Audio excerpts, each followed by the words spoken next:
नमस्कार, मैं हूं रमेश मेहता। आप देख रहे हैं बिहार 24 न्यूज़।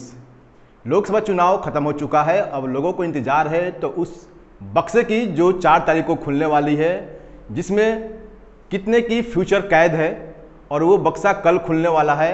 लेकिन बिहार की अगर बात करें तो बिहार में जो जादुई बक्सा खुलेगा उसमें किसकी जीत होगी किसकी हार होगी अभी कुछ कहा नहीं जा सकता है। लेकिन कयास लगाने शुरू हो गए हैं, एग्जिट पोल आनी शुरू हो गई। अगर एग्जिट पोल की बात करें तो देश में फिर से नरेंद्र मोदी का एक बार फिर नरेंद्र मोदी का लहर देखने को मिल रहा है और प्रधानमंत्री की दौड़ में दिखाई दे रहे हैं। लेकिन आज हम चर्चा करेंगे बिहार के सीट के बारे में। बिहार के सीट के बारे में बात करें तो पिछली बार लोकसभा चुनाव में एनडीए को 39 सीट मिली थी और 1 सीट केवल कांग्रेस को गई थी। लेकिन इस बार का जो चुनाव है वो देखने में आया है कि इस बार बिहार में थोड़ा एनडीए को नुकसान होने वाला है। वो नुकसान कहां जाएगा, कैसे नुकसान होगा, क्यों नुकसान होगा, इसी पर चर्चा करने के लिए आज हमारे साथ मौजूद है आर्यन सिंह और राहुल सिंह, जो ग्राउंड लेवल तक रिपोर्टिंग करते आए हैं। उनसे हम चर्चा करेंगे आखिर बिहार में जो एनडीए को नुकसान होने वाला है वो नुकसान कहां होने वाला है। तो सबसे पहले स्वागत करेंगे आर्यन सिंह को। जी बहुत बहुत धन्यवाद। जिस तरीके से आपने बताया कि इस लोकसभा चुनाव में हम लोग ग्राउंड जीरो तक जाकर रिपोर्टिंग किए और उस रिपोर्टिंग में हम लोगों ने बहुत कुछ देखा और बहुत कुछ समझा। इस बार का जो लोकसभा का चुनाव है, बिल्कुल जैसा कि आपने बताया कि पूरे बिहार में 40 लोकसभा के सीट है और 40 लोकसभा सीटों पर अलग अलग प्रत्याशियों ने अपना भाग आजमाया है। निर्दलीय प्रत्याशियों का इस बार कहीं ना कहीं बिहार में एक बोलबाला रहा है, सुर्खियों का विषय बनकर खड़े हो गए हैं। जैसे कि आनंद मिश्रा हो गए, पप्पू यादव हो गए और सबसे ज़्यादा कोई सुर्खियों में रहा तो पवन सिंह काराकाट से सीट से आ गए हैं। सबसे पहले हम बात करेंगे आर्यन जी से। आर्यन जी, कहीं ना कहीं इस बार एनडीए को नुकसान होता दिखाई दे रहा है। जहां पिछली बार 39 सीटें एनडीए लाई थी, इस बार घटता दिखाई दे रहा है। इस बार एनडीए 32-33 तक सिमटती जा रही है। क्या कहेंगे इस पर, कहां एनडीए को नुकसान हो रहा है? देखिए, जैसा कि आपने कहा कि इस समय एनडीए को नुकसान हो रहा है और इसकी वजह क्या है, जातीयगत समीकरण में बिहार चलता है। पिछली बार 40 सीट लाई थी, लेकिन इस बार 32 से 34 सीट पर सिमटती हुई बीजेपी यानी कि गठबंधन एनडीए दिख रहा है। तो मैं आपको बता दूं कि जिस तरीके का कयास लगाया जा रहा था कि जो जातिगत समीकरण में सम्राट चौधरी जी को उप मुख्यमंत्री बनाकर बैठाया गया था और उसे साधने की कोशिश की गई थी कुशवाहा वोटर्स को, लेकिन कुशवाहा वोटर्स बिल्कुल ही नहीं सधे और वो अपने जिधर उनके प्रत्याशी गए उधर ही उनका भी वोट चला गया। उनको जो इस राजद से कभी दुश्मनी हुआ करता था, इस बार राजद ने बहुत सोच समझकर टिकट दिया और यही कारण है कि लगभग सारे सीटों पर निर्णायक मत में कुशवाहा जाति आ गए। क्योंकि वैसे भी बिहार में अगर देखा जाए तो कुशवाहा जाति दूसरे स्थान पर आ जाती है यादवों के बाद। तो हर जगह माहौल बदलने का जो काम है कुशवाहा जातियों ने किया है। चाहे औरंगाबाद का सीट जो पहले चरण का चुनाव था, औरंगाबाद से ले लीजिए कि अभय कुशवाहा के पक्ष में औरंगाबाद के जितने भी कुशवाहा थे वोट डाले थे और सुशील सिंह को वहाँ पे बाइकआउट कर दिया गया था। उसको लेकर तमाम सीटों पर अलग अलग तरीके से प्रत्याशी आए और अपने जो कोर वोटर यानी कुशवाहा और कुर्मी जो लवकुश की समीकरण था नीतीश जो बनाकर चलते थे, वो तो ना उपेंद्र कुशवाहा सेट कर पाए और ना ही नीतीश जी सेट कर पाए। यही वजह रहेगा कि भाजपा जो पहले 39 सीट यानी कि एनडीए की समर्पित पार्टियां 39 सीट लेकर आई थी, इस बार सिमटने का मेन वजह यही होगा कि एक वोटर्स जो है कुशवाहा वोटर्स वो टूट गए हैं। हम राहुल जी से बात करना चाहेंगे। राहुल जी हमारे साथ हैं। राहुल जी से हम बात करेंगे सासाराम लोकसभा सीट के बारे में। सासाराम लोकसभा सीट काफ़ी प्रसिद्ध लोकसभा सीट रहा, क्योंकि यहाँ से वो सीट है जहाँ से देश के उप प्रधानमंत्री से लेकर लोकसभा का स्पीकर तक दिया है। तो ऐसे में इस बार भी कहीं ना कहीं सासाराम के लोग बीजेपी को छोड़कर कांग्रेस पर जा रहे हैं या जा चुके हैं कहा जा सकता है। तो क्या लगता है इस बार, आपका क्या अनुमान है? सासाराम सीट के साथ साथ कुछ इंडिया गठबंधन के लिए 5-6 सीट उसमें ऐड होती हुई दिखी है। जैसे मेरा तो पहले मानना है कि एनडीए का वोट शेयर वास्तव में घटा है और इंडिया गठबंधन का वोट शेयर बढ़ा है इस बार। उसका कारण है कि बीजेपी की अब अपनी वोटिंग कम नहीं हुई है। उसके अलायंस जो जदयू थे उनके वोटिंग काफ़ी कम हुई है। जैसे उनकी इस बार 9 से 11 सीट आ रही है, जो पिछले बार के मुकाबले में काफ़ी कम है। और बीजेपी तो अपने स्थान पे सेम रही है, 13 से 15 सीट के बीच में आने वाली ही है। तो इसमें बीजेपी को अगर नुकसान भी हुई तो 2-3 सीट की हुई, लेकिन जदयू को काफ़ी ज़्यादा नुकसान हो रहा है, जिसका फायदा इंडिया गठबंधन को मिल रहा है, उसका वोट शेयर भी बढ़ रहा है। अगर हम सासाराम की सीट की बात करें, सासाराम लोकसभा सीट की बात करें, तो शुरुआती दौर में बीजेपी काफ़ी मजबूत दिखाई दे रही थी, लेकिन चुनाव आते आते बीजेपी कहीं ना कहीं डाउन हो गई। क्या कारण रहा यहाँ पर? देखिए, सासाराम में बीजेपी का वोट शेयर तो काफ़ी स्टार्टिंग में ठीक था और वहाँ लोगों को यहाँ लग रहा था कि ये बीजेपी यहाँ से निकलने वाली है। लेकिन बिहार एक ऐसा स्टेट है जहाँ चुनाव जब भी होता है तो लास्ट में कास्ट फैक्टर हावी हो जाता है, और यहाँ भी यही देखने को मिला कि लास्ट में कास्ट फैक्टर हावी हो गया था। कुशवाहा वोटर सीधे पलटकर आ गए हैं कांग्रेस की तरफ। आर्यन जी, आपसे एक चीज़ जानना चाहेंगे, काराकाट लोकसभा सीट अभी बिहार में नहीं पूरे देश में, इंडिया की बात करें, इंडिया में चर्चा का विषय रहा है पवन सिंह को लेकर। जिस तरीके से काराकाट की बात की जाए तो राजाराम कुशवाहा, पवन सिंह और उपेंद्र कुशवाहा, तीन लोग वहाँ पे बहुत ही प्राथमिकता के साथ लड़े हैं। लेकिन अगर सोशल मीडिया को देखा जाए तो सोशल मीडिया पर सिर्फ एक ही व्यक्ति का चर्चा रहा है पूरे चुनाव के दौरान, पवन सिंह का रहा है। तो मैं आपको बता दूं कि पवन सिंह के फेवर में वोट डालने वाले में सबसे ज़्यादा कोई था तो राजपूत जाति थी।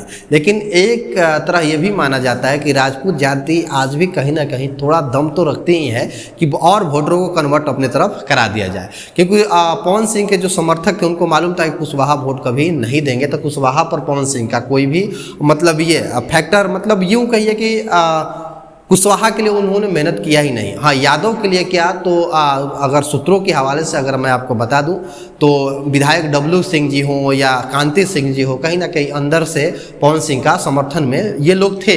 वहीं डेहरी के अभी नामचीन मुस्लिम चेहरा जो कि जिनका नाम कक्कू खान है, डेहरी से काफ़ी मुस्लिमों को लेकर समर्थन में थे। तो मुस्लिमों का भी वोट ऐसा नहीं है कि नहीं मिला है, वोट मिला है लेकिन सब जगह नहीं मिला है। लेकिन अगर सोशल मीडिया के माध्यम से आप देखें तो सोशल मीडिया के माध्यम से पवन सिंह का प्रचंड जीत आप देख सकते हैं। लेकिन बात है कि किस्मत तो बंद है, बक्से में खुलेगा तो ही पता चलेगा। लेकिन अगर जातीय समीकरण में उपेंद्र कुशवाहा को अगर कुशवाहा के 70 से 75% वोट भी मिले होंगे तो उपेंद्र कुशवाहा काराकाट लोकसभा से फिर जीत रहे हैं। अगर नहीं मिलेगा तो फिर दूसरे स्थान पर पवन सिंह नंबर 1 हो सकते हैं।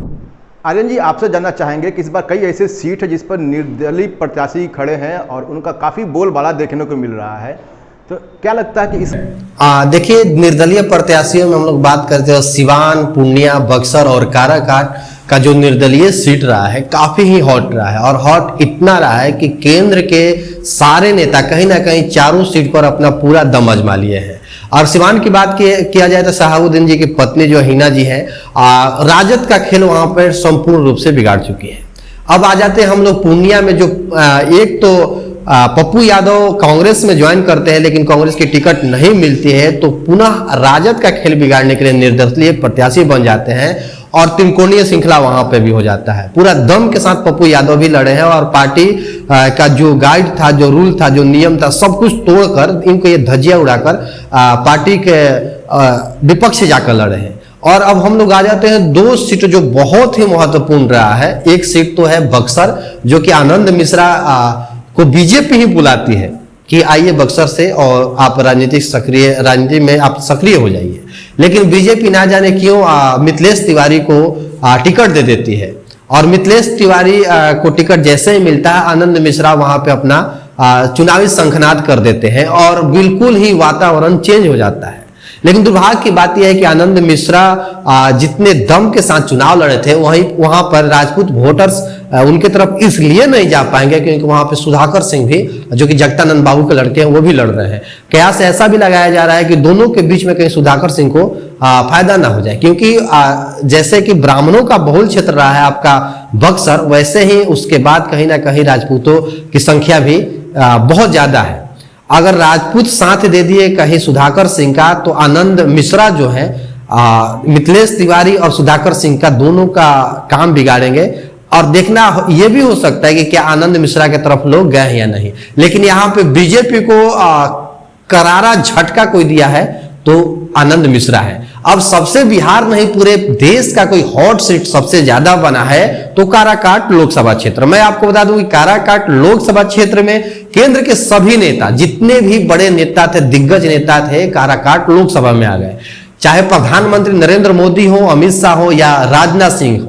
राजनाथ सिंह चूंकि राजपूतों के सबसे बड़े नेता माने जाते हैं, फिर भी काराकाट लोकसभा में उनके आने के बाद माहौल कुछ नहीं चेंज होता है। राजपूतों में अगर मैं आपको गिना दूं कि तो राजनाथ सिंह, राजीव प्रताप रूढ़ी, गोपाल नारायण सिंह, त्रिविक्रम नारायण सिंह, संतोष सिंह, आलोक सिंह, नवदीप्ता सिंह, सुशील सिंह जैसे तमाम बड़े बड़े जितने नेता थे। और आप देखे भी होंगे कि नीरज कुमार बबलू को प्रधानमंत्री नरेंद्र मोदी जी का जो रैली था उसका प्रधान बना दिया जाता है, उनके अधीन चला जाता है नीरज कुमार बबलू।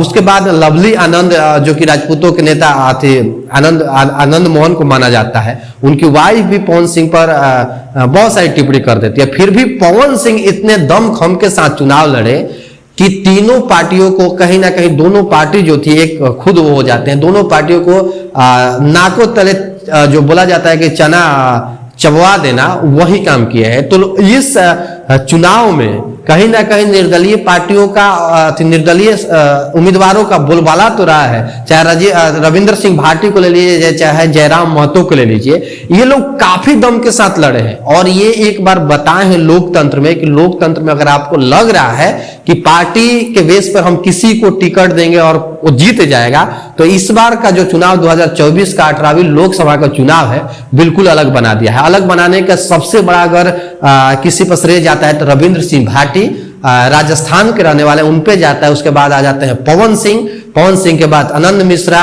और जयराम महतो जो कि झारखंड से आते हैं, और पूर्णिया से आते हैं पप्पू यादव। ये सभी लोग इस रूल को तोड़ दिए हैं इस बार के, अगर निर्दलीय प्रत्याशियों में देखा जाए तो। आर्यन जी, हम ये बात कह सकते हैं कहीं ना कहीं जो निर्दलीय प्रत्याशी हैं सबसे अधिक नुकसान बीजेपी क्यों कर रहे हैं? जैसा कि आप कह रहे हैं कि बीजेपी का ही नुकसान करे, ये बात सही है, क्योंकि जितने भी लोग हैं कहीं ना कहीं बीजेपी से जुड़े हुए थे। आनंद मिश्रा को देख लीजिए, चुनाव से पहले बीजेपी के ही समर्थित पार्टी थे। पवन सिंह स्टार प्रचारक थे। रविंद्र सिंह भाटी अपने राजनीतिक करियर जब उन्होंने छात्र संघ से स्टार्ट किया था, तब वो बीजेपी से टिकट मांग रहे थे, लेकिन बीजेपी से टिकट उनको नहीं मिला। तो ये जितने लोग हैं, लगभग ये तीनों लोग कहीं ना कहीं बीजेपी के ही अंग हैं। अगर ये जीत भी जाते हैं तो लोगों का मानना है कि ये लोग बीजेपी के पास ही चले जाएंगे, क्योंकि इनकी विचारधारा जो है बीजेपी के साथ मिलती है। ये पवन सिंह का भी आप नारा सुने होंगे कि बीजेपी से बैर नहीं, उपेंद्र कुशवाहा का खैर नहीं। मोदी से कोई हमें गिला शिकवा नहीं है, लेकिन मुझे उपेंद्र कुशवाहा से लेना देना है, क्षेत्र में कोई काम नहीं किया है। और इस बार की जो जनता है, जो नेता क्षेत्र में काम नहीं किया है, आप सोचेंगे कि मोदी के नाम पर वोट ले लें, यह भी संभव आगे नहीं होने वाला है। ये चुनाव का सिलसिला अलग हो चुका है इस बार का। अंतिम सवाल राहुल जी आपसे जानना चाहेंगे कि इस बार हर रुझान में देखने को मिल रहा है कि एनडीए को बिहार में कहीं ना कहीं 6 से 7 सीटों का नुकसान हो रहा है। तो वो 6 से 7 सीट आखिर है कौन जहां पर बीजेपी को नुकसान दिखाई दे रहा है हमें कहीं ना कहीं? देखिए, इस बार क्या हुआ है कि एनडीए का जो प्रधानमंत्री के चेहरा को बनाकर फेस को रखकर चुनाव लड़ रहे थे, उनका फेस वैल्यू घटा है और चुनाव जमीनी मुद्दे पर ज़्यादा आ चुकी थी। बिहार में महागठबंधन के खाते में कुछ सीट इस बार बढ़ी है, जैसे कटिहार हो गया, किशनगंज हो गया, खगड़िया हो गया। उसके साथ साथ सासाराम और जहानाबाद ये 50-50 है, लेकिन माना जा रहा है कि सासाराम में वोटिंग कांग्रेस को काफ़ी अच्छी गई है, तो इसको पूरी तरह से कांग्रेस के पाले में डाला जा रहा है। कांग्रेस को भी कहीं ना कहीं इस बार बढ़त दिखाई दे रही है। हाँ, कांग्रेस को बढ़त दिखाई दे रही है। महागठबंधन में राजद के साथ साथ कांग्रेस की भी बढ़त दिखाई दे रही है। तो इस बार कांग्रेस महागठबंधन अच्छा प्रदर्शन करते हुए बिहार में नजर आ रही है। लेकिन जिस तरह से आकलन किया गया था कि बिहार में कांग्रेस या महागठबंधन 20 से 22 सीट ले जाएगी, तो हमारा ऐसा अनुमान है कि एग्जिट पोल में इतना सीट नहीं आ सकती है। 7 से 10 के बीच इसकी सीट आ सकती है, उससे ज़्यादा नहीं आ सकती है। तो अभी आपने हमारे दोनों युवा पत्रकारों के बारे में सुना।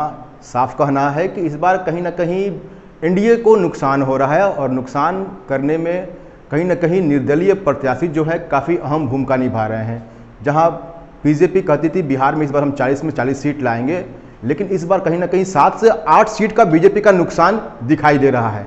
अब ये नुकसान कहां होगा? अब ये तो कल जब जदुई पेटी खुलेगा, जदुई पिटारा खुलेगा, उसमें आप देखेंगे कहाँ ना कहाँ नुकसान बीजेपी के हो रहा है, कहाँ जदयू को हो रहा है। लेकिन नुकसान दोनों ही पार्टी को हो रहा है यहाँ पर, चाहे एनडीए के जो भी पार्टी घटक दल हैं उनको भी कहीं ना कहीं नुकसान हो रहा है। जैसे उपेंद्र कुशवाहा भी की पार्टी को भी नुकसान हो रहा है, उपेंद्र कुशवाहा के रूप में हो रहा है कहीं ना कहीं।